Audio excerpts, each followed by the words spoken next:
Je pense à ton amour et à tout ce que tu as fait pour moi. Je t'ai perdu comme une épée dans le sable. Tu m'as cherché et tu m'as sauvé. Oh Seigneur, je te dis merci pour tant d'amour manifesté pour moi. Que puis-je te donner, oh mon âme? Bien-aimés dans le Seigneur, nous vous saluons tous et nous vous bénissons au nom de notre Seigneur Jésus-Christ. Déguisement de Satan. Satan se fait comme un ange de lumière pour que le chrétien l'adore, croyant adorer Dieu. Nous voyons le quatrième sujet dont le titre est les faux apôtres. Nous allons recommander cette parole entre les mains du Seigneur. Père juste, Père des Lumières, que ton nom soit béni éternellement. Merci de nous donner cette opportunité pour manger le pain descendu du ciel. Tu as dit, il faut Père manger la manne dans le désert, mais ils sont tous morts. Mais celui qui mangera du pain que je lui donne, il ne mourra jamais. Donne-nous cette nourriture par le Saint-Esprit. Au nom de Jésus-Christ. Amen. Les faux apôtres. Voilà le quatrième sujet. Satanisme déguisé. Satan qui se déguise. Comment? Par les faux apôtres. Nous allons lire dans Matthieu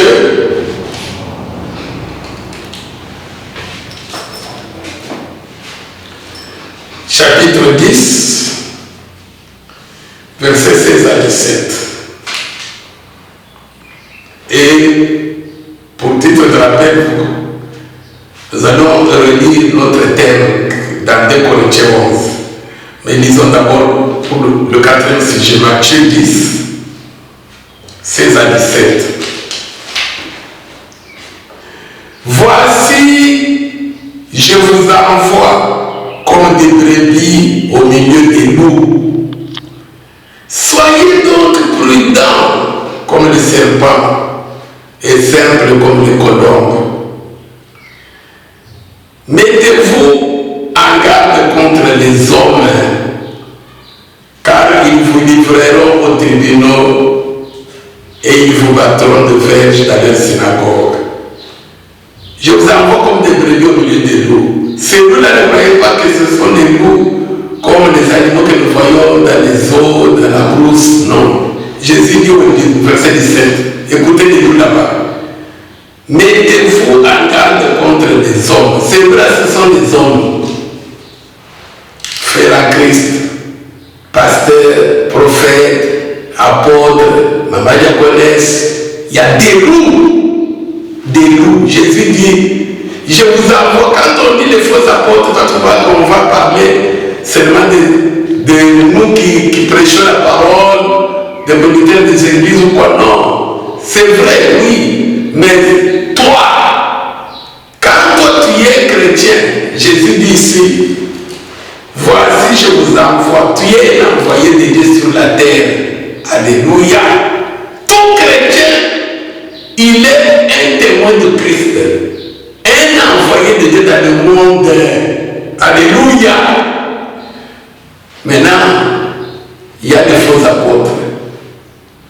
Le chrétien qui, croyant adorer Dieu, croyant servir Dieu, est en train de servir Satan, en train d'adorer Satan. C'est ce que nous allons comprendre. Qui est les faux apôtres? Les faux envoyés. Et je vous avais promis qu'on va relire le thème dans 2 Corinthiens 11.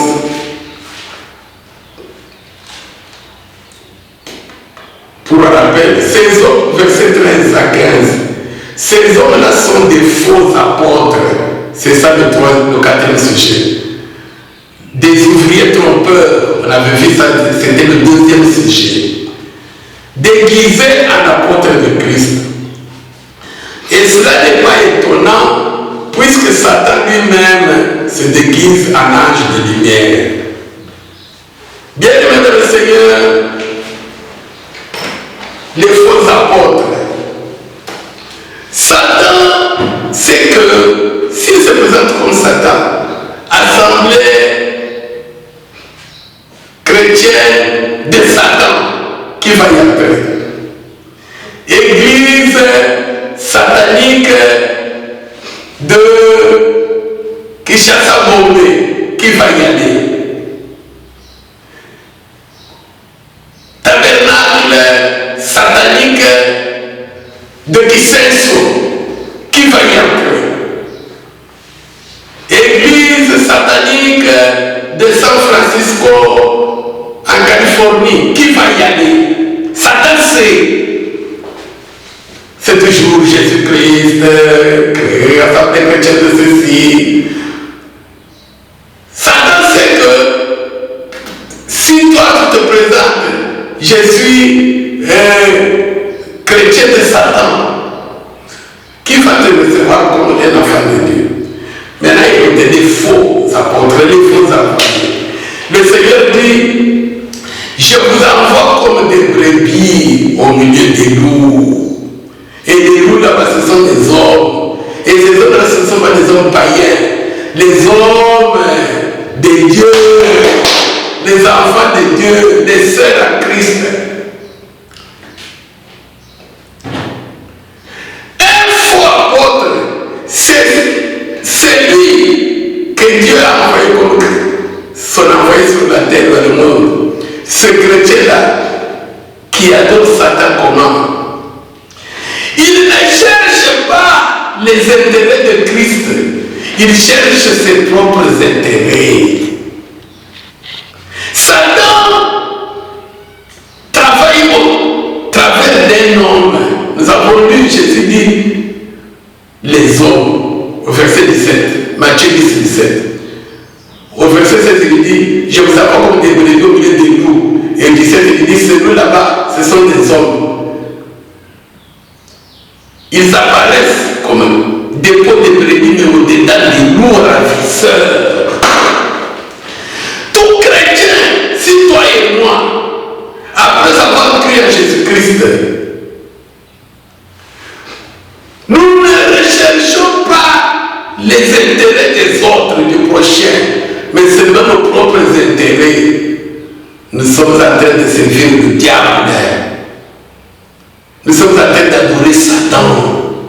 Tu peux être un producteur de vie, tu peux être béni, tu as des villas, Dieu t'a donné tout. Tu peux chanter, tu prêches comme on prêche, tu fais tout ceci. Si toi, tu n'as pas de compassion, celui qui cherche l'intérêt du prochain, c'est celui qui a la compassion. La compassion, c'est plus que l'amour. La compassion, c'est plus que la miséricorde.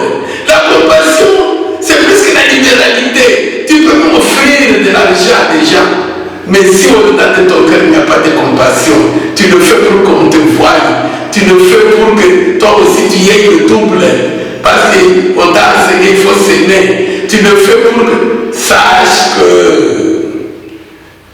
tu adores Satan. Le quatrième sujet est simple et clair. Le faux apôtre, c'est le chrétien, c'est le serviteur de Dieu qui ne cherche que ses propres intérêts, qui ne fait qu'aucun cas des autres. Il n'a pas de compassion. La compassion, c'est ça Dieu. Satan dont vous entendez parler, Satan il peut tout te donner, Satan peut tout faire, Satan peut se cacher. Tu le découvriras comment? Tu te découvriras si tu y as Satan au-dedans de toi par une chose. Pas de compassion. C'est-à-dire pas de pitié pour quelqu'un. tu n'as pas d'aide, tu ne veux pas chercher les intérêts des autres. Ce qui t'intéresse, c'est toi. Ça a commencé depuis le ciel où il était Lucifer, avant d'être chassé. Il a voulu que lui, il s'est dit, mais pourquoi toujours Dieu? Moi aussi, moi.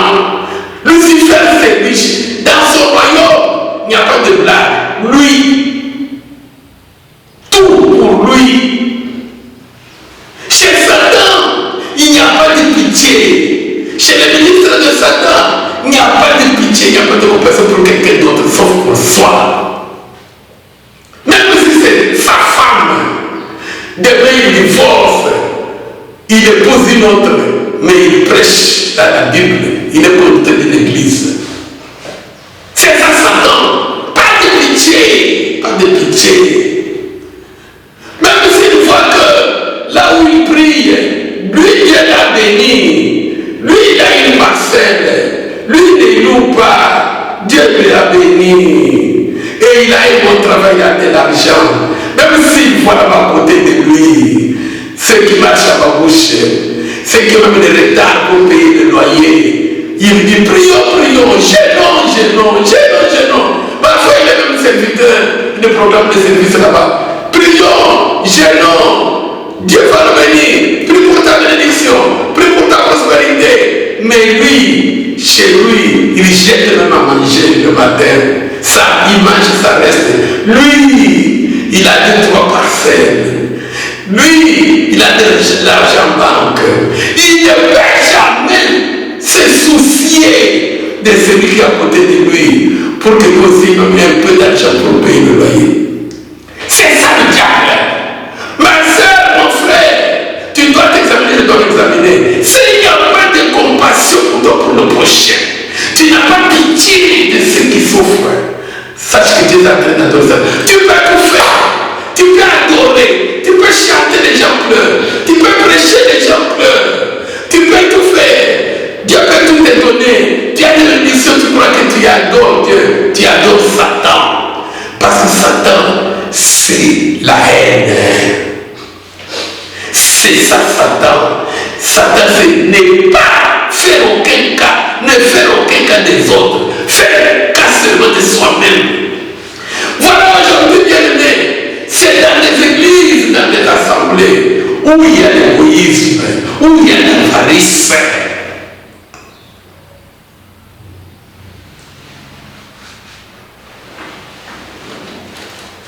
Je vous ai donné le 4e sujet. Nous entrons dans le développement. Le 4e sujet, Satan se déguise par non-compassion. Il se fait Dieu. À l'extérieur, le sourire. Chrétien. Il peut tout faire. Mais dans son cœur, il ne cherche pas les intérêts des autres. Il ne fait aucun cas des autres. Il ne fait aucun cas des autres. Prions. Il ne fait aucun cas des autres. Lui, quand il pleure, c'est pour ses propres problèmes. Quand lui, Dieu l'a soulagé, il ne pleure pas pour les souffrances des autres. Il ne donne pas de prier pour les autres. Qu'ils soient en Asie ou en Afrique ou en Amérique ou partout, même s'il a suivi aux informations, il a suivi à la télévision des news, que voilà cela, on est en train de les tuer, voilà cela. Lui, ça ne lui fait aucun mal dans le cœur. Lui, profite Dieu, Seigneur Jésus, merci beaucoup, tu m'as protégé, je suis avec moi et mes enfants et mon mari, merci beaucoup Seigneur, on avait passé la nuit. Il ne pleure pas pour lui. Il ne fait aucun cas des autres.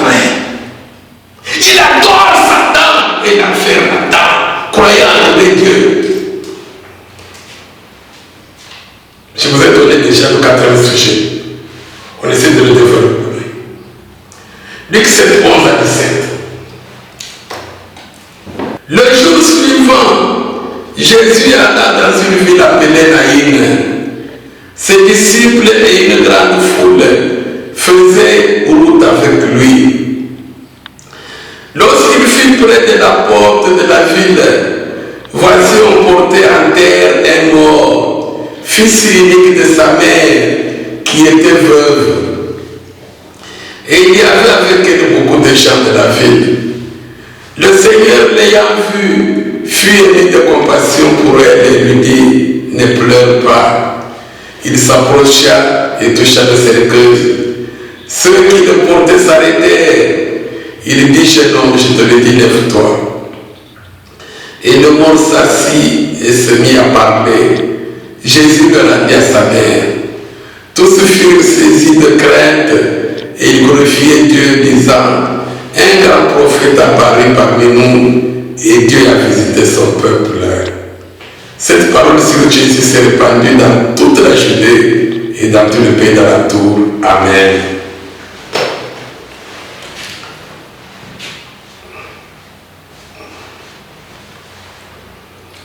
Le déguisement de Satan. Satan se déguise comme un ange de lumière. Église, assemblée, chrétien, la congrégation. C'est ça même le siège de Satan parmi les chrétiens. Bien aimé, Satan, c'est absence totale de compassion. Pas de compassion. Maintenant, il fait comme quelqu'un qui a de la compassion pour que les gens comprennent. Les actes, la haine, ne fait aucun cas de faute. Un jour, Jésus avec ceux qui avaient cru en lui, il traversait une ville appelée Naïm. Il y a d'autres gens qui ne croyaient pas Jésus, qui n'avaient pas cru en lui. Il a vu, ils allaient enterrer un mort. Une veuve avait un fils unique. Et ce fils unique était mort. La veuve, c'est-à-dire pas de mari. La seule richesse qu'elle avait, c'était son fils, son espoir, son espérance. Et le fils était mort. On allait l'enterrer. Alors la veuve pleurait. La veuve se demandait. Maintenant, la Bible nous avons lu. Jésus a vu la veuve. Il s'est renseigné. On lui a dit non, le mort là, c'est son fils. Et le fils là est unique. Et cette femme-là, elle est veuve. Il a perdu son mari. Jésus s'est mis à la place de la femme là, la veuve. Il s'est mis Jésus Dieu. Lui aussi Jésus, il marchait à pied, pas de cheval, pas de véhicule, pas de vélo, pas d'avion. Lui le créateur de tout. Peut-être affamé aussi, fatigué sous le soleil. Maintenant, il s'est mis à la place de cette femme-là. La Bible dit, le Seigneur fut ému de compassion, émotion de compassion. Est-ce que tu es ému de compassion? Quand tu apprends que non, au Congo, à l'Est, je ne sais pas, dans une ville là-bas, c'est pas Kimunda ou quoi, il y a des veuves là-bas, on vient de tuer leur mari, les voilà là-bas, avec des enfants fameux dans l'extérieur, d'autres personnes, des enfants. Est-ce que tu es ému de compassion? Si toi tu n'as pas un membre de famille parmi Dieu, mais toi en tant que chrétien, en tant qu'enfant de Jésus, un envoyé de Jésus sur la terre, tu es un faux apôtre ou un vrai apôtre. Un faux envoyé, bien aimé. C'est lui que Jésus a envoyé, qui est le vrai envoyé. Il est représentant, ambassadeur de Jésus sur la terre.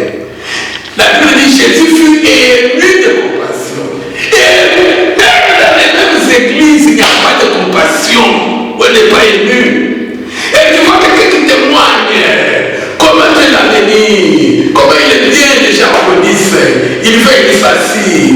Et après le culte, il rentre à la maison. Mais les autres là, les autres. D'ailleurs, d'où vient la joie que nous avons quand nous témoignons ce que Dieu fait pour nous? Pendant que nos frères et nos sœurs, eux, sont dans la situation médiocre, dans la situation de peine, de souffrance. Pourquoi moi je dois témoigner la joie? Parce que je dois pleurer avec ceux qui pleurent. Oh, écoutez la compassion de Jésus, ce qu'il a fait. Le Seigneur fut ému de compassion. Cette veuve ne suivait pas Jésus. Tous ces gens-là ne suivaient pas Jésus. C'était des prochains. Alors, il a dit, arrêtez, arrêtez, arrêtez. Son père a vu la compassion, la compassion.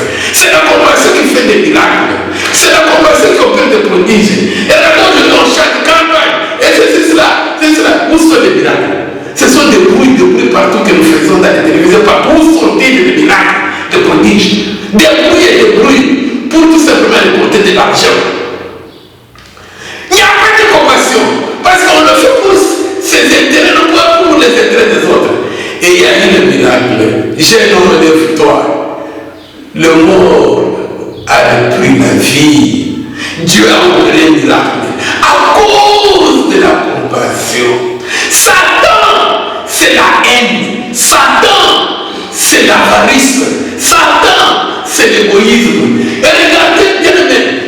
Vous pouvez trouver aujourd'hui dans toutes les églises chrétiennes du monde, je dis du monde, que ce soit aux États-Unis, en Californie, que ce soit partout au Kentucky, aux États-Unis, que ce soit en Afrique du Sud, à Liban, à Djougou, que ce soit au Congo, que ce soit en France, en Belgique, en Suisse, partout au monde, en Asie, les églises chrétiennes des grandes, ce qu'on appelle des grandes, là où il y a beaucoup de gens, beaucoup de peuples.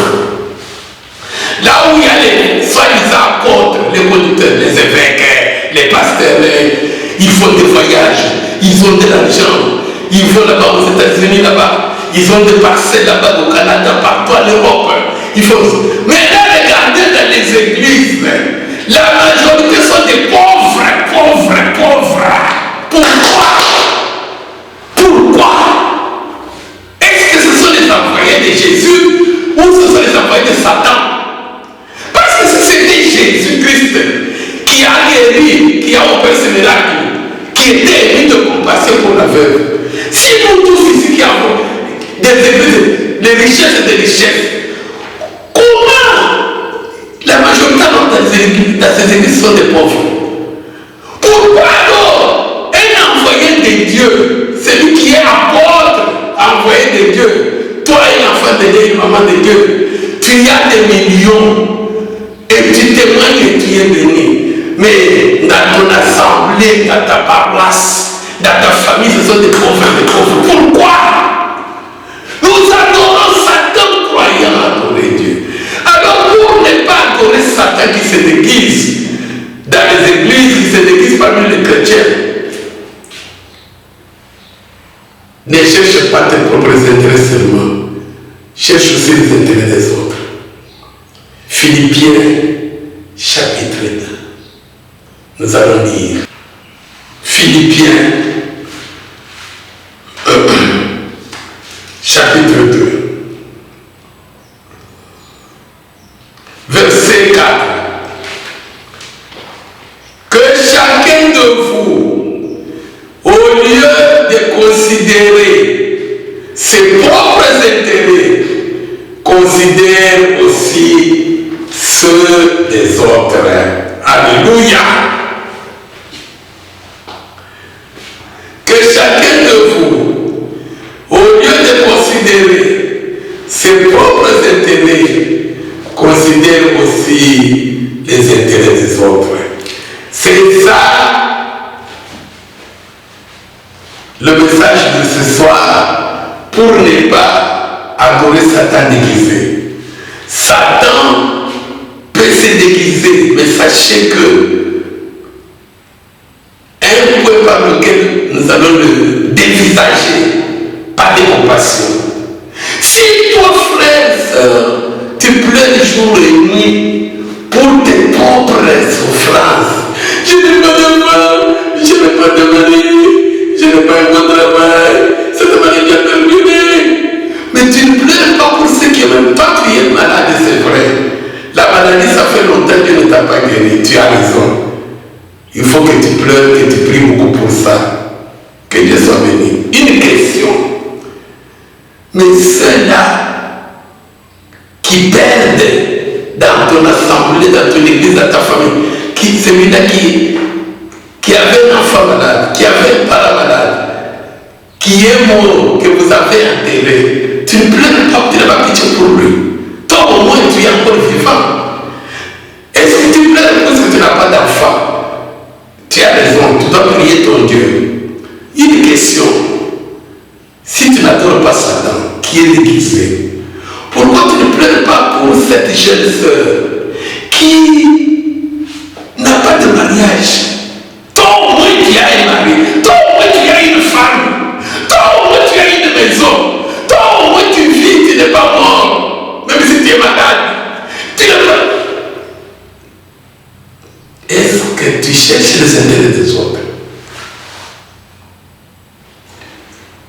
Je veux conclure ce 4e sujet en lisant un passage que vous connaissez très bien, qui explique ce que c'est que je viens de lire. Mais avant de le lire,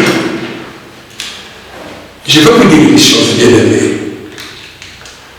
Sur Satan déguisé. Moi qui vous parle, après, j'ai grandi avec ma mère qui a souffert après la mort de notre père pour que j'étudie. Si je n'avais pas étudié, je ne serais pas devant vous pour prêcher, lire la Bible. Et comment j'avais étudié? Ce sont des personnes que nous on ne connaît pas, qui à un moment donné, voyaient notre mère souffrir seule pour payer nos études, moi et mes petits frères. À un moment donné, voyant que nous étions intelligents, moi et mon petit frère, ils se sont dit non. Des gens que l'on ne connaît pas, on appelle Caritas. Caritas. Pour ceux qui connaissent peut-être de la terre, je crois que c'est le mot, l'origine du mot, la charité, si je n'ai pas oublié. Caritas. Nous avons appris ça plus tard. On dit non, non, non, vous, restez même dans l'internat. Toi et ton petit frère. Pas de minerval. D'autres personnes ont payé pour vous des minerval. D'autres personnes ont payé pour vous des frais d'internat. Nous avons étudié, nous avons terminé des humanités. Des personnes qu'on ne connaît pas, qui prennent de l'argent, qui disent que non, on a appris qu'il y a des orphelins, telle place. Qu'on les aide quand même. Leur mère a souffert beaucoup d'années seule, qu'on les aide à terminer. Et ils le font au nom de Jésus-Christ, au nom de Dieu. Et regardons aujourd'hui ce qui s'appelle nous qui nous appelons l'église de réveil partout là-bas, des bruits. Regardez des orphelins, regardez des pauvres, des gens qui ne sont même pas étudiés. D'autres meurent, même pour d'autres, l'argent ici pour aller à l'hôpital, se faire soigner un problème. Mais vous trouvez nous qui conduisons, vous trouvez nous qui sommes des membres, ce sont des riches là-bas, des véhicules partout, nous faisons des bruits de télévision. Mais à côté de nous, c'est la mort. Les faux apôtres que nous sommes, nous sommes en train d'adorer Satan et adorer Dieu. Je vais, pour le temps, lire ce dernier passage là-bas, par lequel nous allons conclure. Je vais le lire. Parce que le temps nous presse. Mais vous avez retenu le 4e sujet des faux apôtres, ce sont les chrétiens, les envoyés. Jésus dit, je vous envoie comme des brebis au milieu des loups. Ne croyez pas que quand on dit faux apôtre, le Seigneur s'est invité. Tu es un apôtre de Jésus-Christ sur la terre. Tu es le faux ou le vrai. Le vrai, il ne pleure pas seulement pour lui, il pleure pour les autres.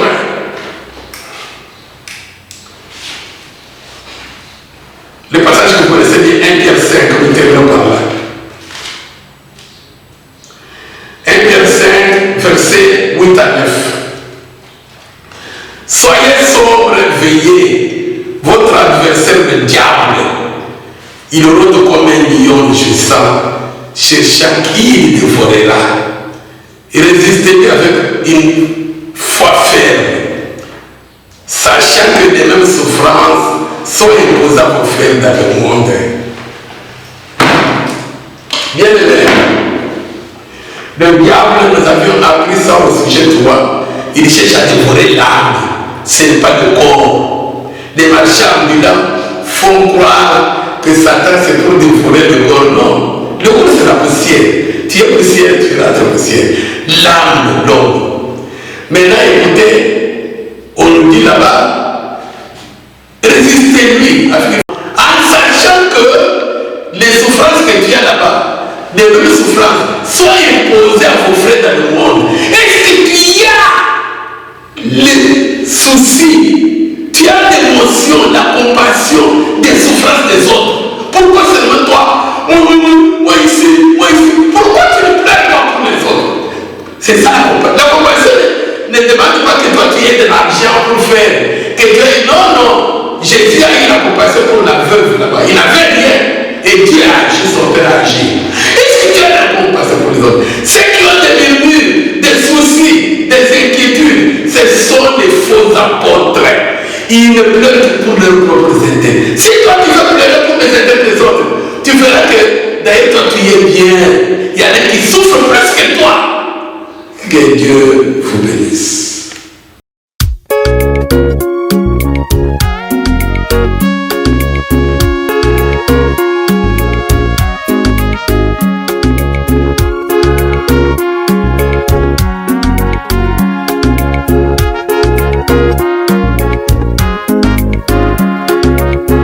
Quand je pense à ton amour et à tout ce que tu as fait pour moi, je t'ai perdu comme une épée dans le sable.